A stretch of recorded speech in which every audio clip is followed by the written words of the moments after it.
നമസ്കാരം. രാവിലെ വാർത്തകളിലേക്ക് ഏവർക്കും സ്വാഗതം.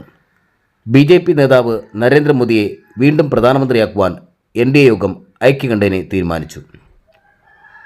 മൂന്നാം മോദി സർക്കാരിൻ്റെ സത്യപ്രതിജ്ഞ ശനിയാഴ്ച നടത്താൻ BJP നീക്കം. പ്രധാനമന്ത്രി നരേന്ദ്രമോദി രാഷ്ട്രപതി ദ്രൗപദി മുർമുവിന് രാജിക്കത്ത് നൽകി.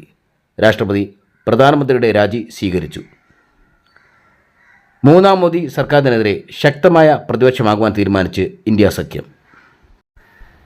കഴിഞ്ഞ മാസം അവസാനം കൊച്ചി നഗരത്തെ വെള്ളത്തിൽ മുക്കിയ കനത്ത മഴ മേഘവിസ്ഫോടനം തന്നെയെന്ന് സ്ഥിരീകരിച്ച് കാലാവസ്ഥാ നിരീക്ഷണ കേന്ദ്രം.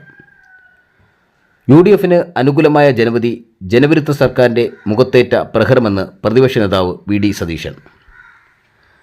തിരഞ്ഞെടുപ്പ് പരാജയം വിശദമായി വിലയിരുത്തുവാൻ CPM 5 ദിവസത്തെ സംസ്ഥാന നേതൃയോഗങ്ങൾ വിളിച്ചു.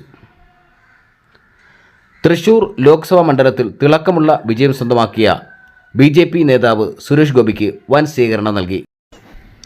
കൊല്ലത്ത് നേടിയത് രാഷ്ട്രീയ വിജയമെന്ന് NK പ്രേമചന്ദ്രൻ.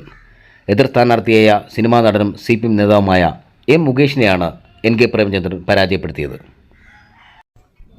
വടകരയിൽ വൻ വിജയം നേടിയ ഷാഫി പറമ്പിൽ പുതുപ്പള്ളിയിലെത്തി ഉമ്മൻചാണ്ടിയുടെ കല്ലറയിൽ പ്രാർത്ഥിച്ചു.